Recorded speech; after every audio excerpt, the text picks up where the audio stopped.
Hey, everybody. Welcome to Lockdown Brewers. I'm your host, Chuck Freeman. The Brewers had the lead late in this game, lost 12-5 in blowout fashion. They got to get Matt Bush out of there in that high leverage spot. We'll talk about that. Was out at the ballpark today. A fun experience on a Sunday afternoon. My favorite time to be out there. Ran into a lot of you.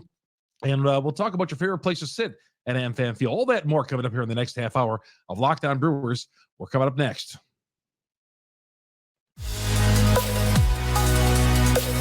You are Locked On Brewers, your daily Milwaukee Brewers podcast, part of the Locked On Podcast Network, your team every day.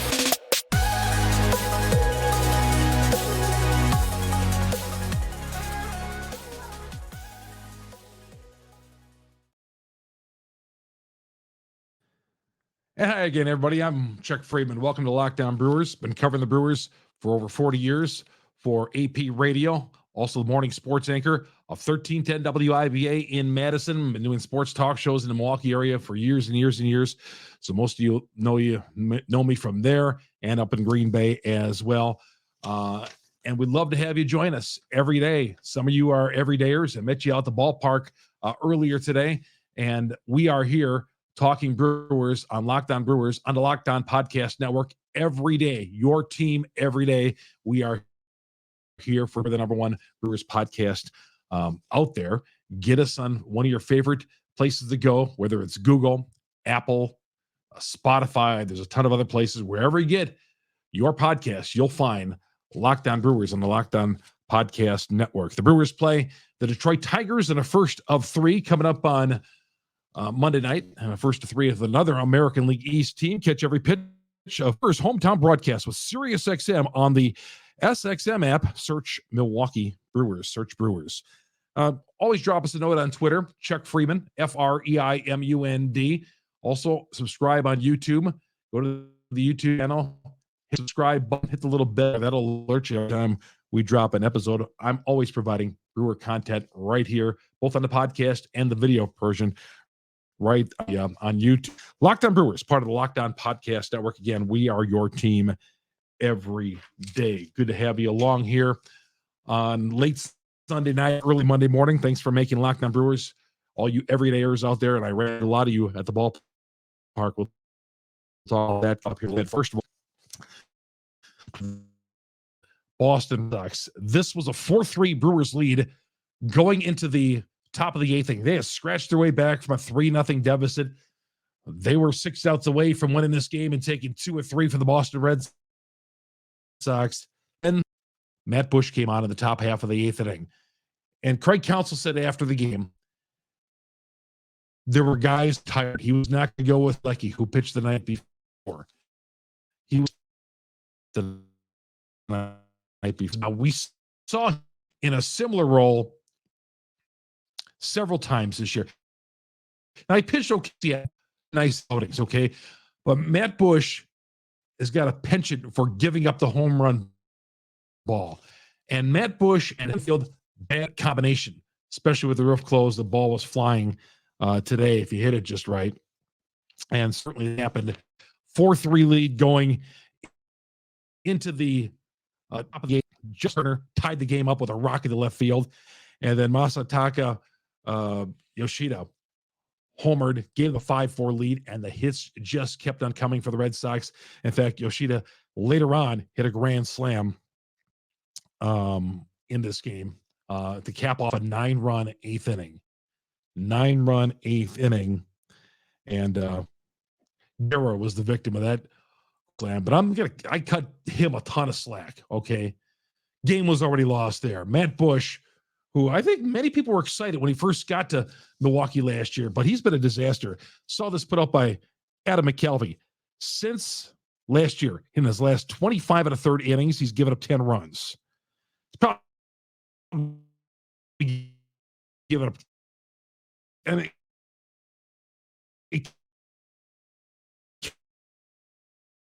countless runs against Grisham.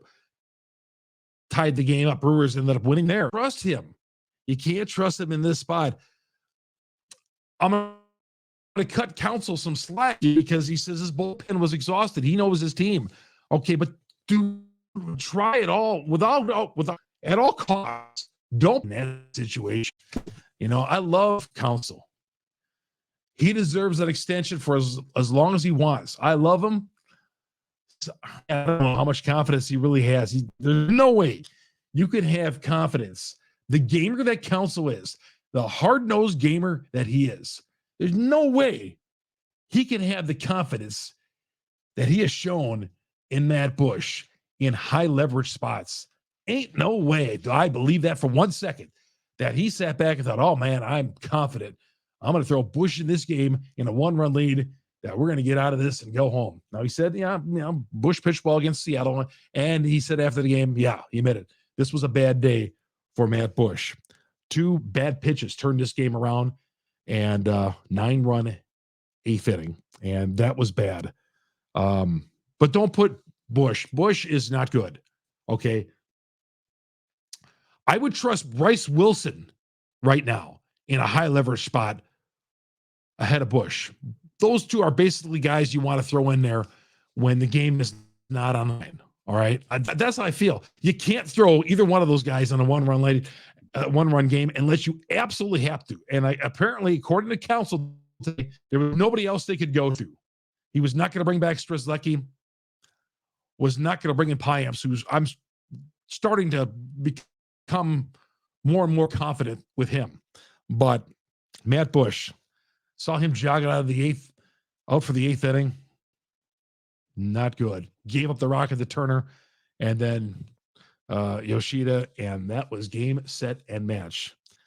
Beautiful day to be at the ballpark because it was lousy outside, 38 degrees, 27,000 fans. Thought they were going to scratch their way to a win. Brian Anderson hit 2 home runs. Brewers got down 3-0 in this game, clawed their way back. One of Anderson's home runs came in garbage time when they were already down 12-4. He made it 12-5. But this was a game I thought they were going to take care of.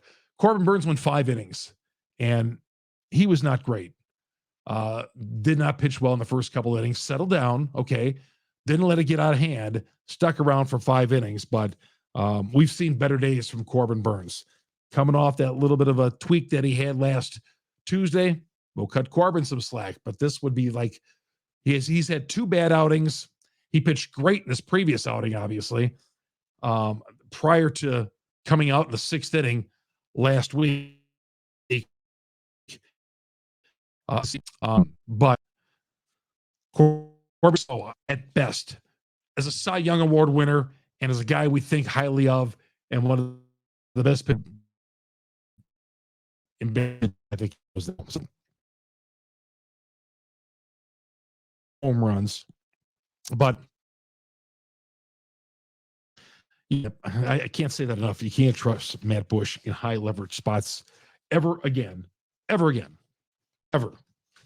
Now, in extra innings, you may have to get stuck with him like you did with Bryce Wilson the other day in Seattle. Okay. Now the way the extra innings work. But by all means, if you can, please, and I guess today was unavoidable. But last against San Diego wasn't, and he's pitched in a few spots he shouldn't be pitching in. He's not dependable at all. And we're trying to win a pennant here. The Brewers need to go out and get themselves a setup guy at the top of their list. Although guys are getting injured left and right, there might be, come trading deadline, there might be, the way things are dropping off here as far as injuries, there might be other priorities, but you need a good setup guy. This goes back to the Hader trade, because if you had Hader, Devin Williams would be your setup guy right now, your 8th inning guy. All stems from that. Thank you very much, David Stearns. Catch every pitch of Brewers' hometown broadcast with SiriusXM on the SXM app. Search Brewers. The Brewers play tonight at 6:40 against the Detroit Tigers in a first of 3 against another team from the American League East. And looking forward to that. Again, catch them. The Brewers' hometown broadcast on SiriusXM on the SXM app. Search Brewers.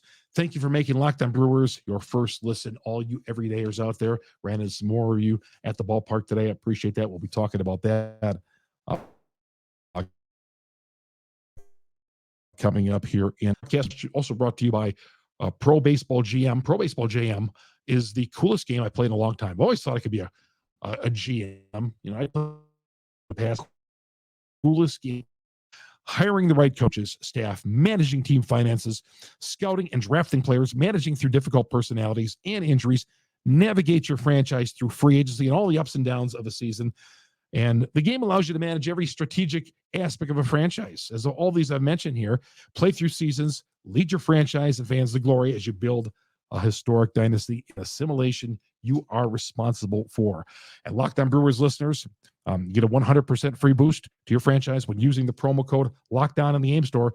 Make sure to check it out. Go to download the game. Just visit probaseballgm.com. Scan the code that's right there or look it up on your favorite app store. That's probaseballgm.com. Ultimate Baseball GM. Start your dynasty today.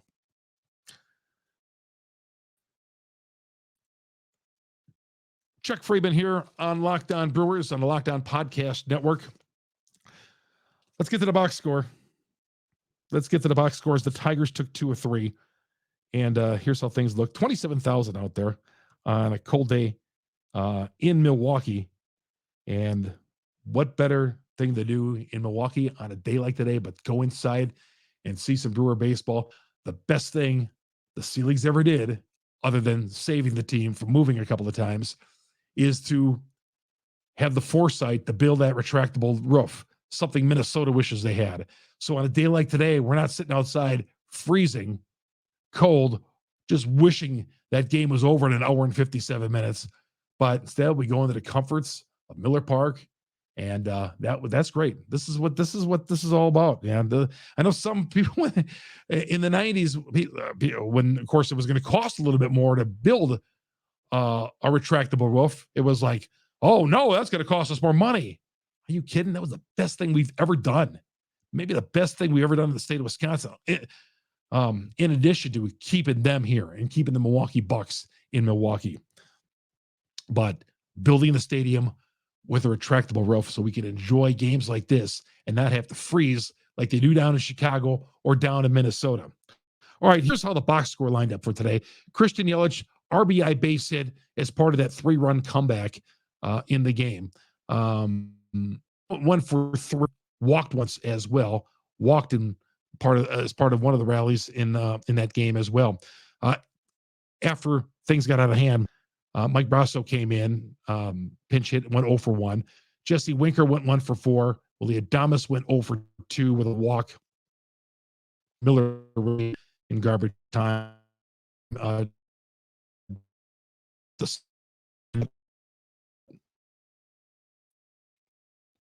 Cody Flores went 0 for 3, 2 Ks.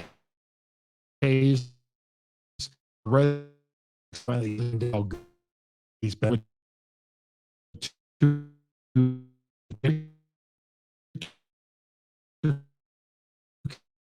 rank 0 for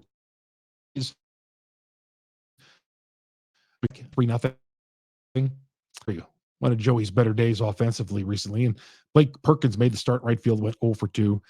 Burns went 5 innings on the mound, 5 hits, 3 runs, 2 earned, 5 walks, 3 walks, 5 strikeouts. Elvis Peguero went an inning and a third, hit, struck out 2. Hobie Milner, 2 strikeouts. I'm sorry, 2/3 of an inning. Matt Bush, a third of an inning, 3 hits, 4 runs, all earned, a walk and 2 home run balls. And then Javi Guerra, inning and 2/3, 4 hits. He wasn't good. I'm cutting Javi some big time slack though. 4 hits, 5 runs, all of them earned, 3 walks. Yeah, Javi was just sucking up some innings when the things got out of hand. It was they were just going to let him ride it out. So Guerra pitched an inning, didn't allow a run in the 9th inning, but the 8th inning was the one that got him. In 4 hits, 5 runs, 3 walks, including walking and a run.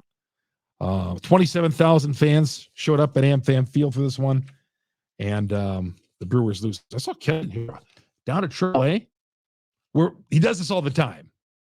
Send Keston to AAA, and he rips the cover off the baseball. 7 home runs. He's batting .277.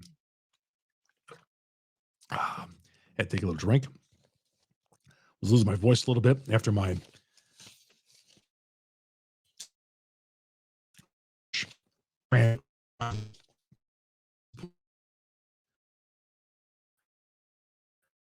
To the game today, ran into a lot of everydayers out there walking around. I always like to get there early, especially on a Sunday game. Go to the Sealy Experience. If you've never gone to the Sealy Experience out in level 2, the 200 section, you got to go. It's a 10, 15-minute video of the history of baseball, how the Braves left, and how Bud Selig worked night and day to get this franchise here from Seattle and get an expansion team. He tried to get an expansion team. He got the Pilots to move here. And it talks about some of the big moments in Brewer history. There's not a lot of them. How he kept the team here in the 90s is, passing through the legislature. And it's just about the history of the Brewers, mostly about saving the Milwaukee Brewers, which Bud Selig did. But I'm telling you, I cannot watch that video without shedding multiple tears. I do not leave with a dry eye in that place. Oh, God. If you're any kind of human being and you have some feelings to you, and a Brewer fan, you watch that video every time. I've been watching it all these years, and I go in there, and I'm coming out there, and I'm like, geez, I got tears coming out of my eyes. It's because it's sentimental. It's stuff that we've been as Brewer fans, especially the older guys out there. They show some of the great moments. Easter Sunday, Robbins' 3,000th hit, Nieves' no-hitter, the early days of the Brewers, and how Bud fought to keep this in the 90s. Yeah, check out the Sealy Experience. You have to. If you're a Brewer fan, which I assume everybody on this podcast is, go check it out. But I ran into a lot of you everydayers out there into the clubhouse store. Shannon, my girlfriend, bought a zip-up today that she wanted. Looks really good on her. So ran into you, a couple fans there, and where I was sitting today, and I always take the shuttle in too. If I'm not covering game, I take the shuttle in from one of those places up on Blue Mount Road, and I take the shuttle in.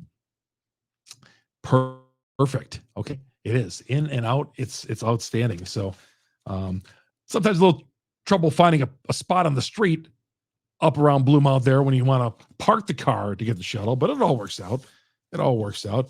But yeah, walking to my car, walking from the shuttle into the ballpark, I was saying to myself, thank God that we have a roof, and we're going to watch this game in comfort. I'm going to ask you, I asked you guys on Twitter, what is your favorite spot at AmBam Field to watch a game?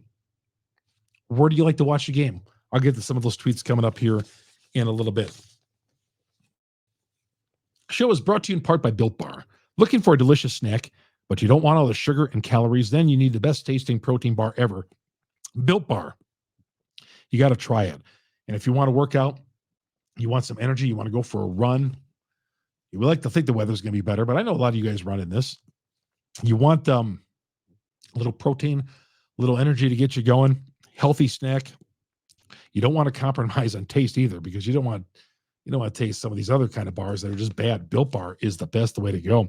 Built Bars and Built Puffs. Built Bars are healthy and taste amazing, and they're built with a number of different flavors. 100% dark chocolate, 100% real dark chocolate they're covered in, and they come in unbelievable flavors. My favorite, the peanut butter brownie. They come in churro as well, and also cookies and cream. I know a lot of you like that out there, but I'm not sure how Built does it, but they make these bars so tasty and so good for you and high in protein. So they give you energy and only 130 grams of calories. I mean, look at some of these bars out there, 150, 200, 250, 300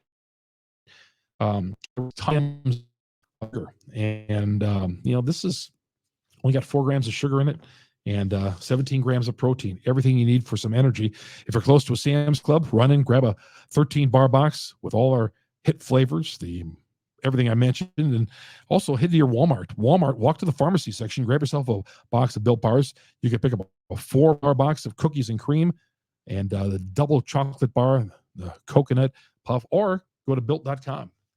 You can order yourself a whole bunch of supplies right there if you're not near Walmart and Sam's Club, but who's not near one of those places? All right, I'm going to get to your tweets right here. Chuck Freeman here on Locked On Brewers on the Locked On Podcast Network. We are your team every day. All right, let's. I asked you again earlier on Twitter while I was at the game. I put this on there. I was like, man, what is your best place to sit? Now I was just trashing Matt Bush on Twitter, so I have to sift through all these games, all these tweets. Okay, here we go. Miller Park Forever writes, first deck down the first base line. Yeah, I'd agree with that. Shannon prefers that. She always wants to play the seats behind the dugout. I said, well, you want to refinance our house in that case? But yeah, first deck, first floor, I assume he means down the first base line. Corey says, combination of site comfort and price. Give me the first row of the right field bleachers or anything club level. Yep, club level. Your boy Freems, your favorite place to go, club level. You'll find me always in the club level. Right on the dugout, right by the dugout. I'll be there tomorrow. Perry says he'll be there tomorrow for the Tiger game, he's saying. Dan, terrace reserve box, first row. Very affordable for me and the family. That's a good point. The terrace box, that's a great, those aren't bad seats. People think that since you're way on the top level, that who wants to sit up there? No, get the terrace box. And especially if you're in the first couple of rows. Yeah, those are good seats. Underappreciated. Right on, Dan. Jay Zilla says, give me the first level, third base side, section 127-ish, closest to where I'm parked. Good food options, drink options, close to the players, more affordable than sitting closer to the plate. Again, he says section 127. Brian says the club level, midway down, either baseline. You got it. Yeah, I was behind home plate, but I'm usually down the third base line. Nad Gadzarich says, I love sitting in the bleachers in the outfield. I mean, really, honestly, there's not a bad place to sit at AmFam Field, I guess. Even, the euchre seats up there. Bob says, I like to buy the cheap seat and wander around Miller Park and enjoy the different vantage points. That too. There's nothing wrong with standing around, walking around and game. Now, if everybody did that, all 37,000 would be a mess. But, nothing wrong with doing that. I've done that. Brutal takes says, I get it. Brutal takes, BREWTAL takes. Anywhere on the 200 infields, best seats in the house that won't bring bang and deals. Hopefully you get a part. We're all I get it. And we all know how the cost of getting into events is, but the Brewers do a few things that can lessen the cost. Bandana guy says 300 club right behind home plate, great view, comfort, and the restrooms are so clean. 3 level, the corridors there, you get up and you walk around, get food and all that, nice and spacious. I like it. Just Evans says, Loge, first base side. AJ says, second the landscape. I like 3 rows behind home dugout. It's an incredible appearance. Yeah, right behind the home dugout. They got the netting there now. They have the netting, obviously, first and third base side. Now, I watch the game and I say, how did we ever live without that netting? I mean, how did somebody just go right? How did we? It's like, yeah, never mind. But it's like, how do we ever live without the netting and someone just not get blown up by a rock? It says outfield bleacher. Sean says, love the bleachers in right field with the sun beating on you. That would be the left field bleacher, wouldn't it? Nick's 840 says club level, no lines. I agree. Adam says the 400 section, but first row of the 400. Alex says if price didn't matter, I'd take the first row behind the Brewers dugout. Well, of course, we all would. Brock and SB says the club level without a doubt. Bathrooms, good view. Don't have to deal with the drunken nonsense. Jerry says first row club level in the infield. Love being a little higher up so you can see everything. Yep. Bathrooms are less busy. Yeah, a lot of club level. Nick says My friend and I always look for first row seats in any section. Yeah, I heard that strategy. First row, any section. Colts Couch Crew says between sections 216 and 221, love the front row. Yeah, we all love the front row. Yeah, front row in any section. That's a good strategy as well. You'll find yourself some good front row seats anywhere. Like I said, today, being there, 27,000. Hey, and again, I saw some people complain 27,000 for one of the best teams in baseball. 27,000. They didn't give anything away. And the Brewers haven't won a World Series for us ever. I think, and you fans are and they said this in a video, the greatest baseball fans of the world. I truly believe it. For what we've had to put up with, absolutely. Coming up on Monday, Colin Ray makes the start for the Brewers. A little unsettling in his last performance. Of course, his debut with the Brewers before that was good. Matthew Boyd pitches for Detroit. This guy was in the Seattle bullpen last year. 5-inning guys, made 3 starts, hasn't gone by 5 innings in any of his starts. So he'll be mounted in the first of fans.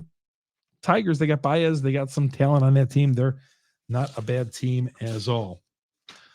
All right, appreciate you all.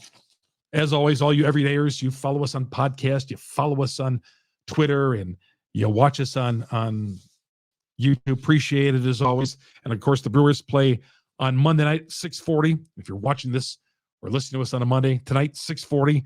Catch every pitch of Brewers' hometown broadcast on SiriusXM on the SXM app. Search Brewers. And of course, we're your team every day. We are here every day talking Brewers baseball with you on the Locked On Podcast Network. We are going to be here with you covering the team through bad times. This was probably the most intense podcast I've had because I just was disgusted. Them bringing in Matt Bush I was not feeling that tonight at all. And apparently it was Matt Bush because they had a 4-3 lead going in the 8th inning. But as I always say, there's going to be games where they win like this, where they come back late and win. Today they stepped in the butt and crooked 9-run inning in the 8th inning, a crooked number. Yeah. So it's going to do it. I'm Chuck Freeman. Thanks for joining us, everybody.